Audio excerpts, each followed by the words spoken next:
নমস্কার, আমি কবিতা কবিতার কলতান থেকে আমার চ্যানেলে সবাইকে স্বাগতম। বড়দেরকে প্রণাম জানাই, ছোটদেরকে অনেক অনেক আদর আর ভালোবাসা জানিয়ে এখন চলে এসেছি হ্যাশট্যাগ আমরা সকলের আজকের বিষয় নিয়ে। আজকের বিষয়ে রাখি দিয়েছে, রাখিকে অনেক ধন্যবাদ বিষয়টা দেওয়ার জন্য।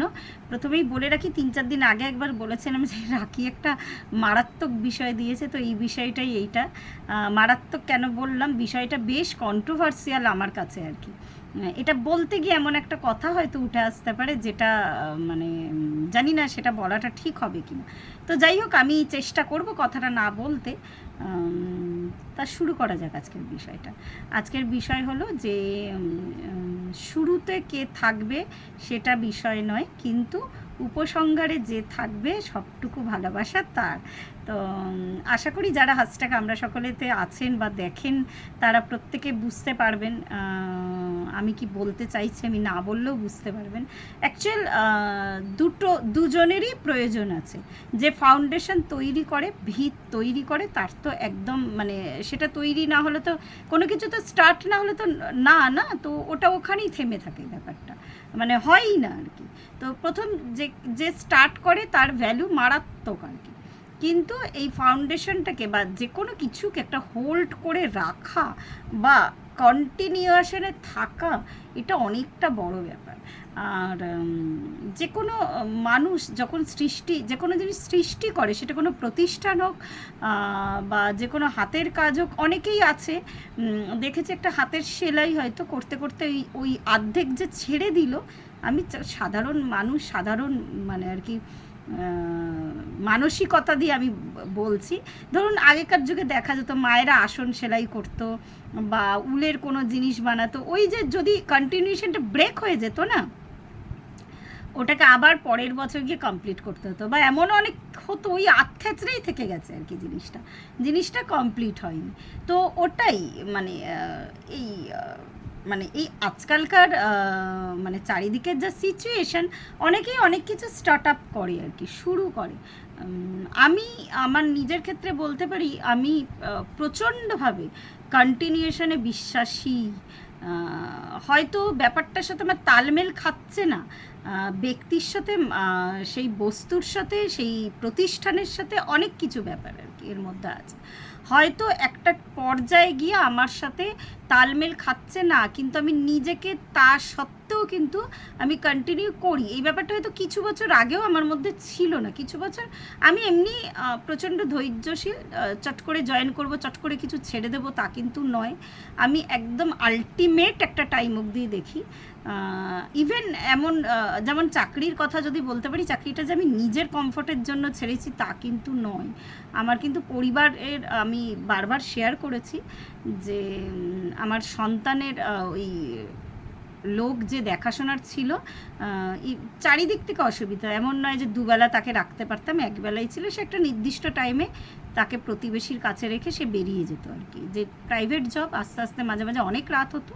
তো 6-7 বছর কন্টিনিউ করার পর আমি আর পারিনি। কিন্তু ইনকাম সোর্সটা যাতে না বন্ধ হয়ে যায়, আমি কিন্তু সমান তালে কিছু না কিছু কিন্তু আমি করে যাচ্ছি, প্রতিনিয়ত আমি শিখে যাচ্ছি। আর এটাই বিষয়, যে কোনো জিনিস যখন তৈরি হবে, তো তৈরি হলে না সেই তৈরিটার পেছনে না অনেকটা ভালোবাসা থাকে মানুষের। যে কোনো জিনিস, যে কোনো ক্রিয়েশন, হ্যাঁ, তো এই ক্রিয়েশনটার পেছনে অনেকটা ভালোবাসা। যেমন আমার এনজিওটার কথা যদি আমি বলি, ওই যে বললাম মারাত্মক একটা বিষয় রাখি দিয়ে ফেলেছে, আমি জানি না কি বলতে গিয়ে কি বলবো। আর আমার হাজব্যান্ড আজকে বাড়িতে আছে, খুব বেশি আমি মনে হয় না আলোচনা করতে পারবো, অনেক কাজ বাকি পড়ে আছে। তো যাই হোক, এনজিও আমার সাথে যারা যুক্ত প্রত্যেকেই জানো বা প্রত্যেকেই জানেন আমি একটা এনজিওর সাথে যুক্ত। তো এনজিওটাতে আমি বলি যে আমি যখন যুক্ত হয়েছে 1-1.5 বছর আগের ঘটনা, আমাকে যিনি যুক্ত করেছিল তাকে সবসময় আমি গ্র্যাটিটিউড, বাই হার্ট গ্র্যাটিটিউড। আমি অনেক দিন ধরে খুঁজছিলাম, আমার কাছে সেরকম অর্থ সম্বল তখনও ছিল না, এখনও যে খুব আছে তা না। একটা নমিনাল অ্যামাউন্ট দিয়ে, মানে আমি ধরুন একটা যদি বিস্কিট খাই, সেই বিস্কিটটাও যদি আমি আরেকজনের জন্য দিতে পারি, তো সেটা আমার মনে হয় একটা গুড কজ ক্রিয়েট করে। তো এই মনোভাবটা অনেক দিন ধরে আমাকে খোঁচাচ্ছিল। তো যাই হোক, তো তিনি যে আমাকে জয়েন করিয়ে দিয়েছে, আমি মানে আরেকবার বলছি গ্রেটফুল তার উপরে। এবার জয়েন করানোর পরে দু একটা কাজ হলো, খুব সুন্দরভাবে চলছে এনজিওটা। এবার যেটা লাগলো সেটা হচ্ছে মানে বিভিন্ন মানুষের মধ্যে তো এখন ইগোর লড়াই হয়, আর নিজস্ব মানে আমার একদম অন ক্যামেরা বলতে কোনো অসুবিধা নেই, এখানে কিছু পার্সোনাল প্রবলেম আর কি, পার্সোনাল সম্পর্ক নিয়ে কিছু সমস্যা আর কি ক্রিয়েট হলো আমি থাকাকালীন। আর এই ক্রিয়েট হওয়াতে কি হলো, আর আমি আরেকটা জিনিসে ভীষণ বিশ্বাস করি, দুটো আলাদা রাখা, পার্সোনাল লাইফ আর প্রফেশনাল লাইফ। আমি সাধারণ মানসিকতা, সাধারণ মহিলা হলেও না কিছু প্রিন্সিপাল আমি মেনটেন করে চলি জীবনে, কিন্তু তো যেটা কয়েকজন মানুষ গুলিয়ে ফেলেছিল তার মধ্যে যে পার্সোনাল আর প্রফেশনাল লাইফকে আলাদা রাখেনি তারা আর কি। তো স্বভাবতই একটা আবেগের টান, একটা অন্যরকম অনুভূতির টান এটার মধ্যে জুড়ে গেছিলো। প্রতিষ্ঠানটা সুন্দর চলছিল, এখনও চলছে। আর আরেকবার অন ক্যামেরা বলছি, যারা যারা আমাকে দেখো বা দেখেন তারা বুঝতে পারবেন। তো যাই হোক, তো এতটাই একটা ক্ল্যাশ হলো এই পার্সোনাল গণ্ডগোল থেকে, সেটা প্রতিষ্ঠানের উপরে এসে পড়ল। তো যিনি আমাকে যুক্ত করেছিলেন তিনি ছেড়ে গেলেন, আর বহু মানুষ মানে বেশ এদিক ওদিক না, তিনি প্রথমে ছেড়ে গেলেন। ছেড়ে যাওয়ার পরে এবার উনি আমাকে একবারও বলেননি যে তুমি ছেড়ে দাও বা কিছু, কিন্তু কোথাও একটা না মানুষের মনে খোঁচা লাগে যে আমি ছাড়াতে সে কেন ছাড়লো না, যাতে আমি তাকে ঢুকিয়েছি। কিন্তু আমার না কাজেই আনন্দ। আমি আজকে সকালে আমার হাজব্যান্ডকে বলছি, আমার হয়তো মানে কীভাবে বোঝাবো, এই কথাগুলো বলতে গেলে না সেই একটা শিব শক্তির ব্যালেন্সের ব্যাপার আসে আর কি। আমার ওপরটা আর কি শক্তিরূপিণী হলেও আমার অন্তরটা কিন্তু মানে ভীষণভাবে আর কি, মানে অনেকখানি আর কি মেল ওরিয়েন্টেড একটা ভেতর আমার আর কি। তো যেটা পুরুষদের থাকে মানে কাজের ক্ষেত্রে ডেডিকেশন, আমি বলবো না মহিলাদের থাকে না, বেশিরভাগ ক্ষেত্রে আমরা এটা দেখতে পারি আর কি। আমি একদম কাজের জায়গায় কাজটাকে রাখি, পার্সোনাল লাইফের জায়গায় পার্সোনাল লাইফটাকে রাখি, যেটাতে আমি অনেক বেশি না, আমি হয়তো অনেকে ভাবে অনেক বেশি প্রফেশনাল বা এর মন নেই, এর আবেগ নেই, এ কেন ছাড়লো, কিন্তু আপনারা বিশ্বাস করবেন কিনা জানি না, আমি যথেষ্ট আবেগী একজন মানুষ আর কি, কিন্তু সেটাকে আমি কাজের জায়গার সাথে গোলাই না। তো সে মানে বেশ আমার উপর রুষ্ট, তার মানে রুষ্ট কি বলবো, তার একটা যাই হোক, দেখো আমি ওর জায়গায় থাকলে হয়তো আমি ওই ধরনের আমার যদি মনোভাব হতো তো আমি হয়তো সেটাই ভাবতাম। যেহেতু আমি বারবার বলি আমি নিজেকে মানে নিজেকে ক্রমাগত আমি পিউরিফিকেশন করছি, আমি কিন্তু এতটা মানে মানে কি বলবো, এটা সবাই আর কি ক্রমাগত ফিল্টার করে চলছি নিজেকে আর কি। আজকে এই বিষয়টা বলছে আমার খুব হাসিও পাচ্ছে। তো এই আবার কিছুদিন পরে আবার একটা ব্রেক হলো, সেটাও একদম পার্সোনাল রিজন। ইভেন যারা যারা বেরিয়ে গেল এবারে, আমার কিন্তু তাদের সাথে আজও যোগাযোগ আছে, আজও কথা হয়, আজও আমি অনুভূতির জায়গা থেকে তাদের সাথে যুক্ত আছি, কিন্তু আমি প্রতিষ্ঠানটাকে ছাড়িনি। এবার বলবে যে আমি কেন ছাড়িনি, ওই আরেকবার আমি তাদেরকে উত্তর দেবো আমি কাজটাকে ভালোবাসি। এবার বলবে তাহলে কি অন্য প্রতিষ্ঠান নেই, অন্য প্রতিষ্ঠানে যেতে পারো না? অবশ্যই আমি যেতে পারি। আমার একটা কেন, আমি যেহেতু এখান থেকে প্রথম থেকে আমি কন্টিনিউ করছি, আর আমি যেহেতু নিজেকে পার্সোনালি জড়াইনি, ঠিক আছে, কোনো ঘটনার সাথে কোনো ব্যক্তির সাথে আমি নিজেকে পার্সোনালি অ্যাটাচ করিনি, আমার কাজটুকুনি হয়ে যায় বাবা, আমি ঘরে চলে আসি। আমার মানে আমি 3-4 জনকে আরও মানে আর কি ওই সংগঠনের সাথে যুক্ত করিয়েছি। আমি পরশু দিনে আমাদের একটা কাজ হয়েছে, ফেরার সময় তাদেরকে বারবার বললাম যে দেখ আমি হয়তো কোনো দিন হতে পারে আমার ইচ্ছা আছে ট্যারোটা নিয়ে আরও এগানোর, ঈশ্বরের কৃপায় যদি আমার এটা নিয়ে ফুল টাইম দিতে হয়, আমি ধর আমি আসতে পারলাম না প্রোগ্রামগুলো, তোরা কিন্তু আসবি, কন্টিনিউ থাকবি তোরা। তো এই গল্প করতে করতে আমি আসছিলাম, তো রাখি যুক্ত আছে প্রতিষ্ঠানের সাথে, রাখিও জানে বিষয়গুলো। ইভেন কালকেও এমন একটা ঘটনা ঘটেছে, আমি তার নাম ধাম কিছু বলছি না, সে আমার হৃদয়ের কাছের একজন মানুষ আর কি, সেই প্রতিষ্ঠানের সাথে যুক্ত। আমার ওই যে বললাম আমার মনটা এখন সাদা কাগজের মতো হয়ে গেছে, কোনো কিছুতেই আর দাগ আর সেইভাবে পড়ে না বলতে গেলে। আর সে মানুষটা খুব ভালো, সে প্রতিষ্ঠানে মানে আর কি ইয়েতে আর কি সেই গ্রুপে ওপেন লিখেছে সে একজনকে ভীষণ ভালোবাসত, সে ছেড়ে দেওয়াতে সে ছেড়ে দিচ্ছে এই প্রতিষ্ঠানটা, মানে ওয়েল অ্যান্ড গুড ডিসিশন তার তরফ থেকে। কিন্তু সে হঠাৎ করে দেখলাম আমার ফেসবুকে এসে আমার যে ছবিগুলো ছিল সে ওই কমেন্টটা করে বসলো যে আমি ওকে ভালোবাসতাম, আমি ছেড়ে গেলাম। ব্যাপারটা হলো আমারই সোর্সে মানে একজনের সাথে তার দেখা হয়েছিল, তার হতে পারে তার পাড়ার মানুষ, তার অনেক দিনের পরিচিত, কিন্তু মাধ্যমটা তখন আমিই ছিলাম। আমি তাকে যুক্ত হতেও বলিনি, ছাড়তেও বলিনি, সে আমার হৃদয়ের কাছে আছে, আজীবন থাকবে। ব্যাপারটা হলো আমার ফেসবুক পোস্টে ওই সেম জিনিসটাও কপি পেস্ট করলো, আমি তাকে কিছুই বলিনি। আমি বললাম যে অ্যাকচুয়াল দেখো কেউ ছেড়ে গেল কেউ থাকলো, এটা তো একদম তার নিজস্ব একটা বিচার ক্ষমতা না, তার উপর ডিপেন্ড করে। আর এবার বলবে যে অনেক কিছু বলবে যে এই প্রতিষ্ঠানে মানে আর কি এই করছে ওই হচ্ছে সেই হচ্ছে। আমি আমার দৃষ্টিভঙ্গি দিয়ে আমার চোখ দিয়ে আমার সেন্স দিয়ে দেখছি এখানে কাজ হচ্ছে। তো এবার সেটা অন্যের সেন্সে নাই হতে পারে, বা অন্যরা কন্টিনিউ না করতে পারে, কাউকে আটকানোর ক্ষমতাও আমার নেই। আমি যুক্ত করাতে পারি, নিয়ে আসতে পারি বা বলতে পারি যে এসে একবার দেখতে পারো, কিন্তু কাউকে ছেড়ে চলে যেতেও বলতে পারবো না, আর বলতেও পারবো না যে তুমি আটকে থাকো। তো এটাই ব্যাপার, এটা আমি আমার প্রতিষ্ঠানটাকে দিয়ে আমি বোঝালাম। তো কন্টিনিউ করা, এবার যদি আসি উপসংহার পর্যন্ত আমি থাকবো কি না, আমি বললাম যে আমি নিজে থেকে চটজলদি ওইভাবে ডিসিশান নিই না। আমার প্রতি এরকম বহু মানে আর কি ঝড় বয়েছে আর কি, অনেক লোক এসে আমাকে মানে মানে একদম ফ্রন্টে দাঁড়িয়ে অনেক সময় আমাকে না মুখের ওপর অনেক কিছু বলতে পারে না, আমার জানি না আমার ব্যক্তিত্বটার জন্য বা কিছু, মানে বেশ মানে বাঙালিদের একটা ব্যাপার থেকে আমি বাঙালিই বললাম, বেশ একটু ঠেস মেরে মেরে ঘুরিয়ে ঘুরিয়ে কথা বলে আমাকে রাগানোর চেষ্টা করে। আলটিমেট দেখো আমি বারবার বলছি আমি আমার কাজটার দিকে ভীষণভাবে ফোকাসড। আর যে মানুষটা কালকে এসে আমার ফেসবুকে এই কথাটা বলল, সেই পর্যায় থেকে আমার একটু অদ্ভুত মনে হলো, আমার ফেসবুকে ওটা ট্যাগ করার তার কোনো দরকার ছিল না।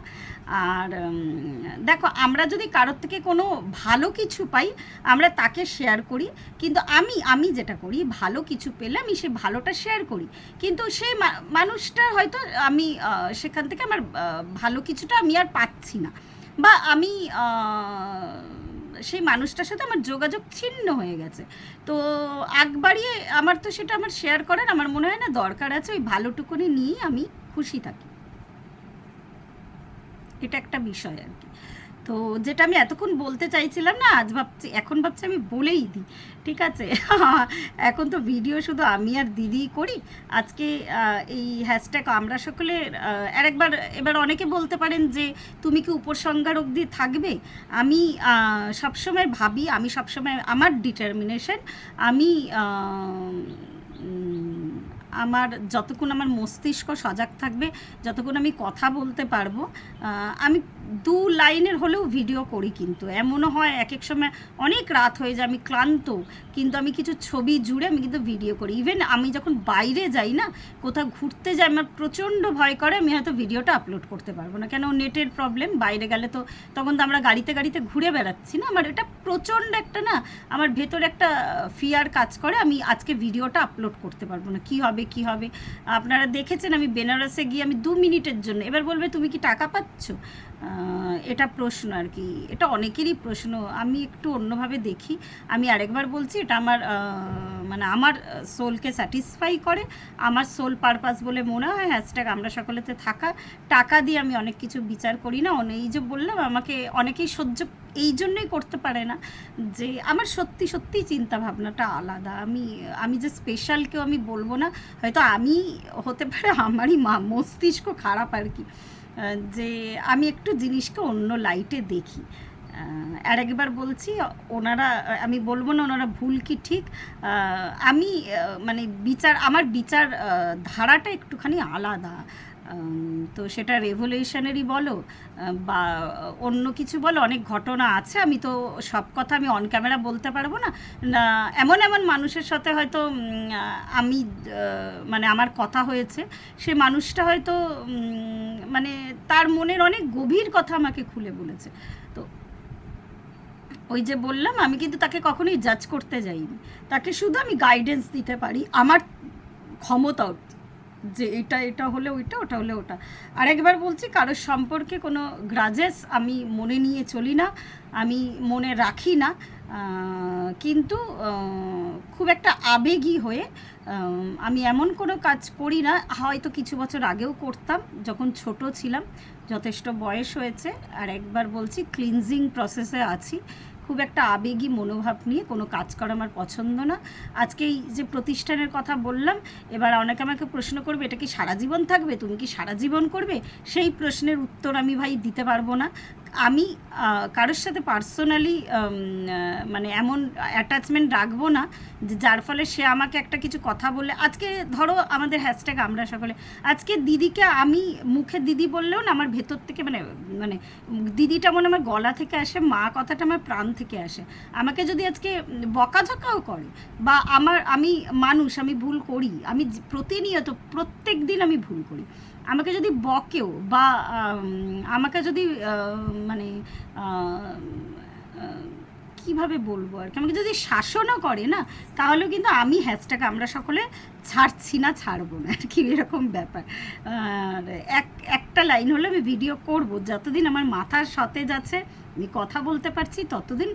যেখানে নেটের প্রবলেম হয় ভাই, আমি সেখানে মানে আমি প্রচণ্ড ভয় পাই, ঈশ্বর মানে সেই দিন আমি মেসেজ করে দেবো। ইভেন আমি আমার মানে মানে কি পোস্ট না করতে পারলে, আমি জানি না, মানে সামনেই একটা ঘুরু করতে যাওয়া, সামনে মানে পুজোর সময় কথা হচ্ছে, আমি জানি না সেখানে গেলে কি হবে। তো যাই হোক, এইগুলো একটা ভয় নিয়ে আমি চলি। তো এটাই যে আমি ওই একজনকে হৃদয়ে স্থান দিয়ে, হ্যাঁ তাকে আমি হতে পারে আর কি, সবার সাথে সবসময় যোগাযোগ মেনটেন করাটা সম্ভব না, কিন্তু যাকে একবার হয়তো হৃদয়ে স্থান দিয়েছে, এরকমও মানুষ আছে, বহু মানুষ আজকাল মানে এই এখন আমার ব্যাক স্ট্র্যাবিং করে চলছে। আমি না বুঝতে পেরে তাদের সাথে খুব ভালো ব্যবহারটা করি, কেন একদিন তাকে হৃদয়ে আমি স্থান দিয়েছিলাম, আমি তাকে পা দিয়ে ছুঁড়ে ফেলতে পারবো না। হয়তো আমি বুঝে গেলাম মানুষটাকে, বুঝে হয়তো আমি মানে মনে কষ্ট পেলেও তাকে হয়তো মুখে আমি কষ্ট দিতে পারবো না। তো এরকম ব্যাপার ঘটে আমার সাথে আর কি। আর যেহেতু আমি মনে করি কোনো একটা কাজের সাথে মানে ভালো কাজের সাথে যুক্ত থাকাটা, সেটাই আমার উদ্দেশ্য আর কি, সেটা যাই হোক না কেন বা সেখানে সেইখানকার মানুষজনের যাই মনোভাব থাকুক না কেন, তো এটা আমার ব্যাপার আর কি। এবার যদি বলো যে হ্যাঁ তোমাকে কেউ তোমার সত্তাটাকে কেউ অপমান করছে আর কি, সেইখানে ব্যাপারটা একটু আলাদা। সেটা বলতে গেলে আজকে অনেক বড় ভিডিও হয়ে যাবে, এই কথা আমি আগেও বলেছি। তো এটাই কথা, আজকে এই যে বললাম রাখির একটা মারাত্মক বিষয়, আমি অনেক দিনই বলতে চাইছিলাম, তো হঠাৎ করে এই বিষয়টা জমা ছিল আর কি, তো চলে এলো। রাখি আর একটাও বিষয় দিয়েছে, আলোচনা হবে। রাখিকে আরেকবার ধন্যবাদ। প্রত্যেকে ভালো থাকবেন, পরিবারের সকলকে ভালো রাখবেন। ধন্যবাদ।